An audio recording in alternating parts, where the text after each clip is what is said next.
Boa noite. Estamos começando mais um Ideia Livre aqui na TV Itararé. Nesse dia de abertura da Copa do Mundo no Brasil, 12 de junho de 2014. Está conosco no centro do debate o técnico do 13 Futebol Clube, Givanildo José de Oliveira. Para começo de conversa, vamos conhecer um pouco do nosso entrevistado. Como jogador, o pernambucano Givanildo José de Oliveira atuava como volante. Se destacou no Santa Cruz de Recife, onde foi pentacampeão pernambucano. Ainda atuou pelo Corinthians e Fluminense do Rio de Janeiro. Como técnico, é detentor de uma carreira vitoriosa, tendo conquistado o Campeonato Brasileiro Série B pelo América Mineiro. Também foi campeão da Copa dos Campeões pelo Paysandu, levando o time do Norte a uma inédita Libertadores da América. Também como técnico, manteve uma invencibilidade de 45 jogos pelo Santa Cruz no estádio do Arruda e conquistou o pentacampeonato pernambucano pelo Sport. Divide a bancada comigo o jornalista Paulo Roberto, apresentador do programa Ponto a Ponto, narrador esportivo, profissional com larga vivência nas transmissões esportivas. Milton Figueiredo, apresentador do Resumo PB, está conosco mais uma vez. E hoje, como convidado, o editor de esportes da TV Itararé e apresentador do Itararé Esportes, Gustavo Rovares. Boa noite, Givanildo, prazer tê-lo aqui. Há muita diferença do futebol brasileiro da época que Givanildo jogou como volante do Santa Cruz, do Corinthians, do Fluminense, e Givanildo técnico? Boa noite. Sim. Não só no brasileiro, eu acho no mundo. Né? Porque na minha época que jogava, ninguém falava da Croácia, ninguém falava do Japão. Né? E a gente vê... E outras, Nigéria, por exemplo, era muito difícil de falar. Era aquele tipo, se tratando de seleção, era Alemanha, Inglaterra, Espanha, Argentina, como sempre foi, Uruguai, por aí. Então, mudou muito. E no Brasil, então, na minha época, por exemplo, a minha posição era volante. Né? E era um volante só, 2 meias e 3 atacantes. Os laterais que marcavam os ponteiros? Os laterais pouco. A prova é que quando apareceu o Djalma Santo, foi uma coisa fora do normal, como o Nilton Santos também, porque começaram a apoiar. E normalmente os laterais não passavam do meio de campo.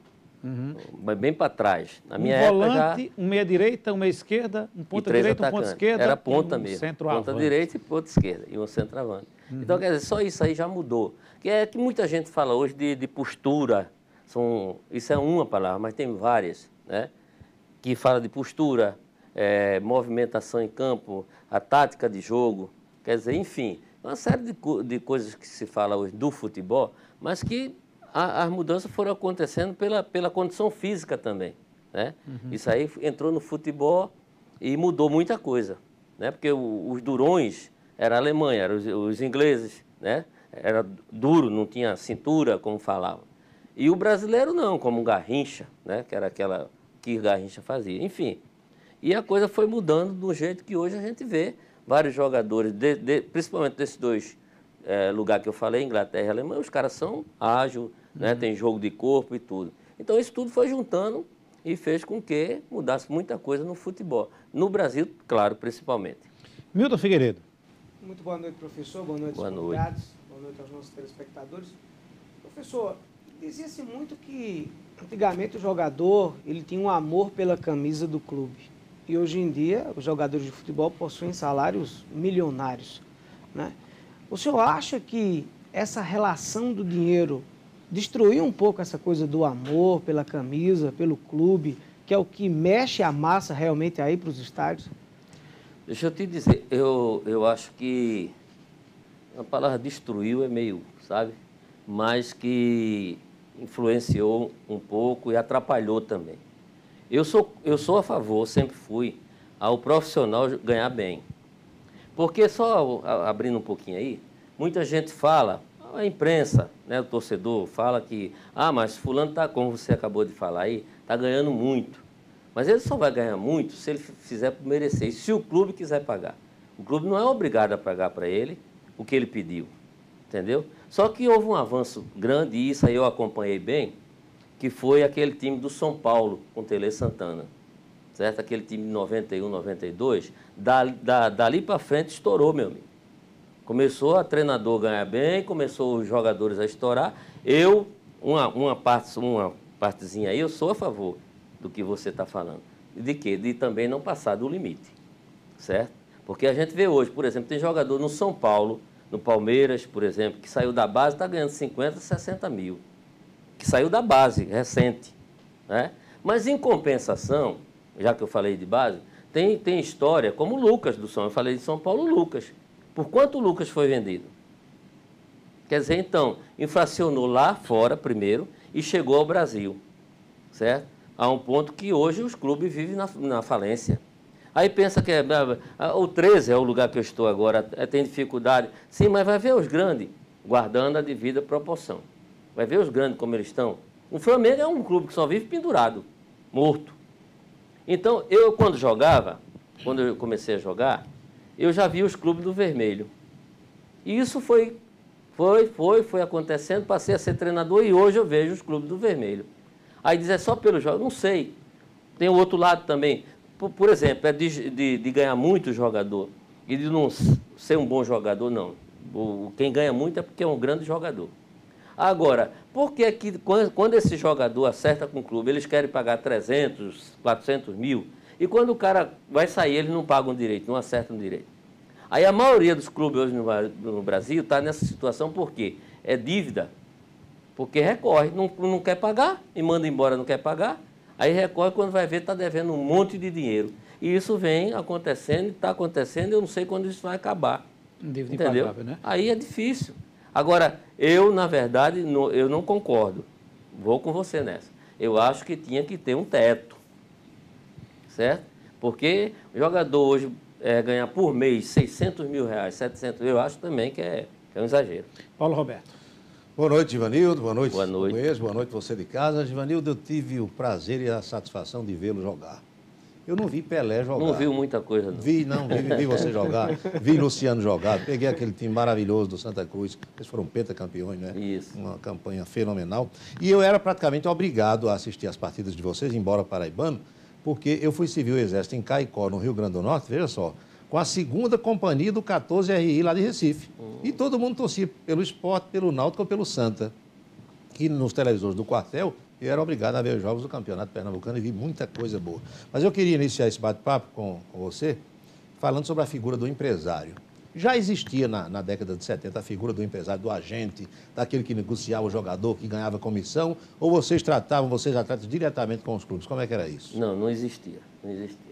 Empresário eu não posso nem te dizer também, e quem está assistindo o programa,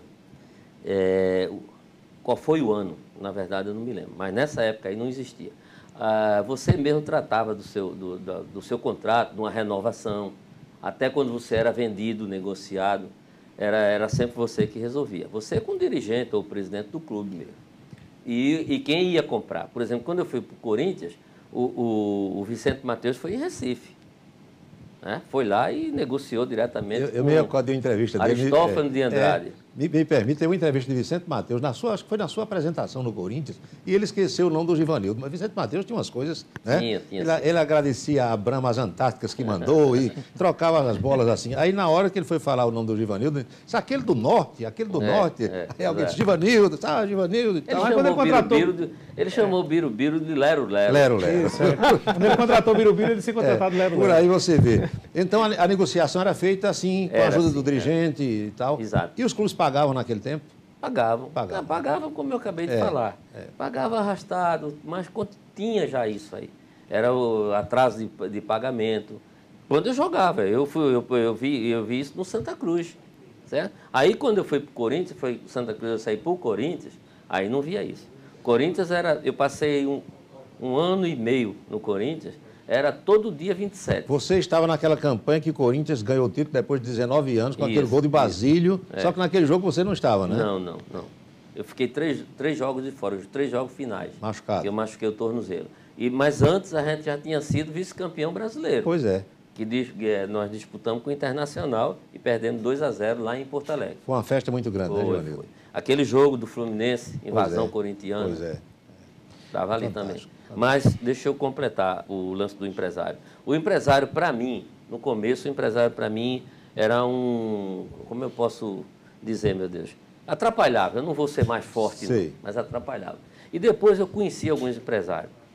certo? Nunca tive empresário, não quero, certo?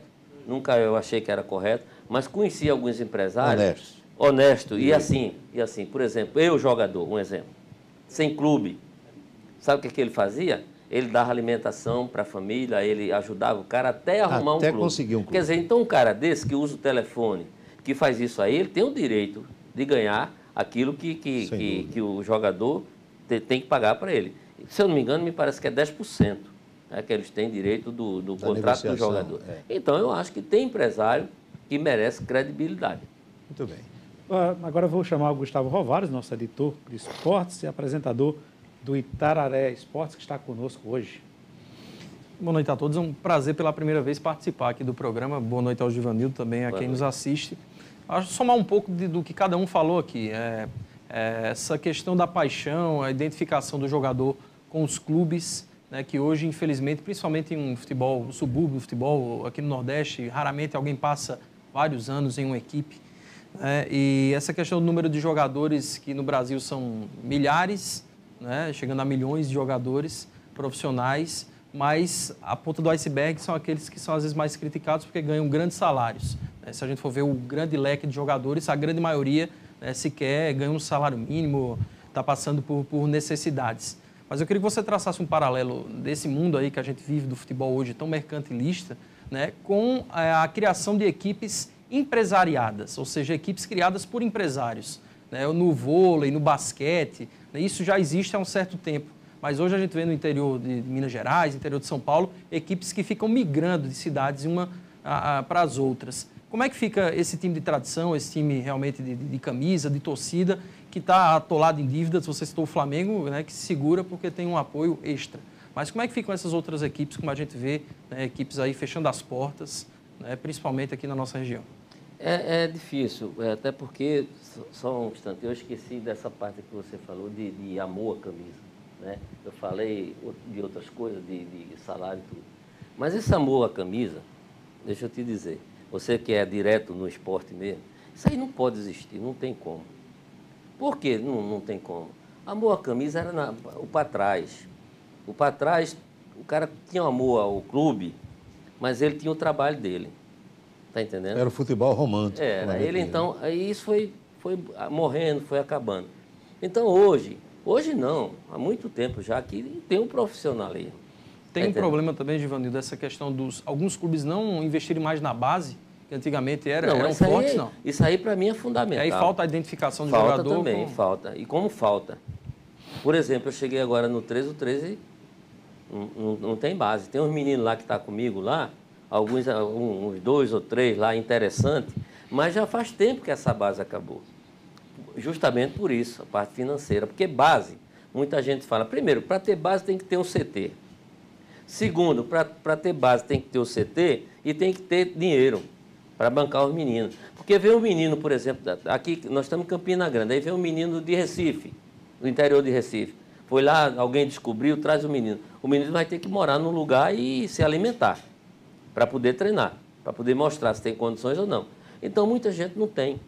Você sabe quando aí eu vou voltar à minha terra, posso um pouquinho só a minha terra? O esporte veio ter CT agora. Quer dizer, o esporte numa Série A, o esporte sabe quanto ganha? Não sei hoje, mas para trás, quando eu subi com o esporte Série B para a Série A, o esporte estava de 1 milhão ano na Série B, passou para 12 milhões ano. 12 milhões. Quer dizer, 1 milhão mês. Que é subir de série, né? Exato. Que é subir de Entendeu? Quer dizer, então um clube desse, depois de muito tempo, pagou 2 milhões no CT, que eu conhecia já o CT, certo? E que eu quase comprava o CT, esse CT, de um médico, amigo meu, e terminou vendendo ao esporte. Ele botou a venda que não queria mais saber do CT. Que ele tem um pensamento de levar clubes para lá, para ficar pré-temporada, certo? E o esporte comprou. O Náutico fez o CT dele às custas dos ex-jogadores, Salomão, Ivan, esse pessoal que se juntou e foi fazendo aos poucos, foi quando a torcida também, tijolo, e hoje o CT do Náutico é uma maravilha. E o Santa Cruz não tem um CT hoje. Tem um grande estádio, mas exato, mas não tem um CT. Uma grande torcida. Está entendendo? Então são essas situações que envolvem tudo. Aí contratação tem que ter cada um com o seu padrão salarial, certo? Se os clubes grandes, até por fora, que foi que puxou isso, né? Hoje os clubes do Brasil conseguem repatriar um jogador de fora, né? Nós temos aí algumas verdades, como o Pato, por exemplo. Quer dizer, então tem condições. Agora, como eu disse nesse instante, eu acho que tem volume que eu acho que é demais, certo? Mas essa parte aí, voltando a essa parte de amor, não tem como. Por isso mesmo, por isso, o meu sogro, ele faleceu, ele jogou no Ferroviário, mas ele trabalhava na Trames, que era antiga, que hoje é a CELP lá. Então ele treinava 2 vezes por semana e ia direto para o jogo. Então ali era amadorismo, certo? É uma pergunta que eu posso fazer a você? Você deixa eu fazer? Pode fazer. Por exemplo, se uma televisão ou uma rádio lhe oferecer muito mais do que aqui, você não vai? Tem que se pensar. Está entendendo? Eu estou fazendo essa pergunta porque eu já fiz uma pergunta uma vez. E cabe a praticamente todos os profissionais. Lá em Recife, porque eu tinha um rapaz lá, eu não sei se vocês... Eu acho que deve conhecer, Ralf de Carvalho. Isso. Ralf, pelo amor de Deus, vem cá. Deixa eu te dizer uma coisa. Se chegar a Globo do Rio e te chamar e te convidar, você não vai não? Vou. Trabalhei então, com rapaz, ele, Barbosa Filho, Giovanni. Saudosa pelo amor de Deus. Só nessa questão, digamos que na minha situação, a minha base foi aqui. Então há uma identificação muito grande com a casa, mas o mercado realmente, para todos os profissionais, ele sempre é atrativo quando há realmente competência para se levar a uma empresa que às vezes lhe dá mais visibilidade. Exato. Mas só para finalizar, essa questão dos times que surgem em cidades até que não estão inseridas no mapa do futebol, como é que você vê aí Betim, entre outros times que surgem de empresários, daqui a pouco mudam de nome, Boa Esporte. Né? O Betim já virou Ipatinga. Já virou. João Pessoa já teve Internacional, já teve Flamengo de João Pessoa. Eu acho que as próprias federações nem deviam deixar. E mudar de casa também, isso não existe. Você está falando do lugar que eu trabalhei, né? Trabalhei, graças a Deus, né? Tudo deu certo lá no América, fui campeão da Série B, campeão da Série C, disputei um título, depois de 10 anos o América não ia para uma final no estadual, certo? E vi o Boa, então, eu nunca vi, ele não tem lugar, né? Aí eu acho um absurdo. A identificação tem que existir. O lado dos clubes, que a gente vê, que eu acompanho, porque não é a princípio de conversa, porque a gente já está conversando um certo tempo. Mas, para dizer para vocês o seguinte, eu sou nordestino, certo? Eu sou mesmo. E já tive briga, né? Quando alguém vem discriminar, né, Joanildo? Discriminação eu não aceito de jeito nenhum. Então, eu fico triste quando eu vejo Sergipe, né? Que era antigamente você via um dos dois, o Sergipe, então, no Campeonato Brasileiro, né? Aqui a gente via, certo? Mas eu estou falando mais de Sergipe porque está mais... E outros lugares, por exemplo, você vê o CSA, pelo amor de Deus, eu trabalhei lá, eu fui campeão no CSA em 90 e fui no CRB em 86, foi meu primeiro título como treinador, foi no CRB. E esse jogo, então, de ser campeão contra o CSA, tinha, eu acho que mais de 40 mil pessoas no Você esteve aqui treinando um dos dois em 86, não me recordo qual dos dois naquela 86 época. 86 é do CRB. Ele veio aqui, no CRB, exatamente. Então, quer dizer, então, eu fico revoltado quando as coisas acontecem. Mas tem o outro lado do jogador, né? Para encerrar essa nossa parte, tem o outro lado do jogador, por exemplo, eu digo para eles sempre, pelo amor de Deus, rapaz. Primeiro eu digo para eles assim, abertamente, em grupo, eu gosto do grupo quando está. Eu digo, eu vou dizer um negócio a vocês, eu não gosto muito de falar o que eu joguei para grupo meu, eu não gosto. Mas de vez em quando eu digo, quando eu me irrita mesmo, eu digo, ó, se eu jogasse hoje, aí vou chegar naquilo que você falou. Eu não ganhava menos de 200 mil reais, pelo que eu vejo aí. E vocês querem ficar ganhando 5, 10 a vida toda? Entendeu? Então tem esse lado. O cara tem que querer, por quê? Porque não tem clube. Aqui é o quê? Campinense, né? 13, Botafogo e 13. Né? São os 3. Tem algum grandão aí? Apareceu esses 10, 20 anos? Algum grandão? Como lá em Recife? São os 3. Não é isso? Aí de vez em quando aparece um time menor que é campeão, mas é uma raridade, não acabou. É uma raridade. Entendeu? Então tem que se apegar a isso aí. E eu estou falando de clube e vou falar dos jogadores. Ah, meu amigo, o que aparece de jogador durante um ano no Brasil, o que aparece de jogador e aí o espaço para eles? Ô, Givanildo, voltando à questão no início a gente falou sobre a questão tática, a diferença da época que você jogou para agora, né? Então, na época que você jogou, que era um volante, um meia-direita, que normalmente encostava no centroavante, era goleador também, o Betinho, que jogou com você, fazia gol demais no Santa Cruz, né? O meia-esquerda, que era o cara da criação, mas também fazia gol, né? O caso do Wilson Carrasco, citando o Santa Cruz daquela época. Aí, 2 pontas que cruzavam e faziam gols e um artilheiro, um centroavante. Hoje em dia você tem um homem de área, enfim, é o goleador do time, só o meio de criação, um monte de volante. O futebol perdeu muito da sua característica ofensiva com essas mudanças táticas? Não, eu acho que não. Aí eu vou ter que voltar a falar. Depende muito daquilo que você tem. Você não pode escrever com a caneta sem tinta. Não pode, certo? Você não pode fazer, como é que diz, fazer, por exemplo, um cuscuz sem o coco. Quer dizer, então são as coisas que eu estou falando, parece bobagem, mas não é. Mas de repente você não tem. São os ingredientes. Por exemplo, eu fui campeão de uma Série C pelo América, foi a primeira vez que eu disputei uma Série C, e fui para lá por causa do presidente do clube, né, que me convidou e disse, tá bom, você vai fazer como ele disse, eu vou fazer assim, assim. Nós vamos ter tudo que você pedir dentro das condições do América Mineiro, mas tudo eu vou fazer para a gente subir, certo? Eu fui campeão com 3 zagueiros. Jogando com 3 zagueiros. Mas eu tinha 2 laterais que, nossa senhora, quer dizer, então você tem que ter. Anchieta, deixa eu fazer uma pergunta ainda a Givanildo nesse bloco. O Givanildo falou que, vez por outra, se irrita com o jogador e fala sobre a questão financeira, sobre o que você jogava, que eu, por exemplo, vi. Eu vi 2 treinadores aqui que passaram pelo futebol do Campina Grande, um que faleceu recentemente, Zezinho Biapina, não sei se você conheceu, foi atleta do Campinense, depois treinador, e Neto Maradona, que está aí vivo, acho que jogou até lá em Pernambuco também. Esses 2, nos treinos que eu ia ver, eles começavam a ministrar uma jogada e o jogador não desenvolvia, não conseguia desenvolver. Eles iam lá e mostravam como era. Eu cheguei a ver Zezinho Biapino cruzar 10 bolas no L. Meu filho, eu vou cruzar para bater no L. É assim, tá. Você faz isso, vez por outra também? Não, nunca fiz. Mesmo quando eu comecei como treinador com 34 anos, certo? Então estava, né? Mas nunca fiz porque isso aí é um negócio meio complicado. Né? Pode dar certo e pode não dar, e né? Pode não dar, entendeu? Você falar, você mandar repetir um escanteio, por exemplo, certo? A minha teoria é o seguinte, a gente tem que ter uma qualidade nos nossos jogadores. Isso. Saber usar a qualidade deles, né? Individualmente e grupo. Mas também a gente tem que entender que nós não estamos ali sozinhos. No jogo, no treino, muda porque você para. No jogo você não pode. Por exemplo, eu não posso colocar um jogador, você vai entrar no lugar de fulano, assim, tá vendo ali o jogo ali, a situação ali, né? Ele entra, não vai bem, aí eu digo, sai, volta você. Não pode. Não é futsal. É isso? Então são situações que você é o antes. No futebol, muita gente tem que entender isso. O treinador é o antes. O antes eu quero dizer o quê? Você escolheu aqueles 11 que vai começar o jogo, certo? É o antes. E o durante do jogo, a troca que você faz. Porque para o treinador, para mim eu sei que para muitos também, uma das melhores coisas no futebol, você como treinador, é quando você troca um jogador que dá certo.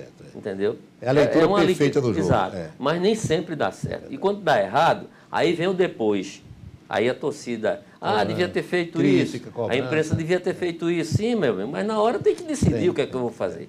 Bem, nós vamos fazer um intervalo agora, né? Daqui a pouco a gente retoma essa conversa no segundo bloco do Ideia Livre, hoje no centro do debate com o técnico do 13, Givanildo Oliveira. Até já.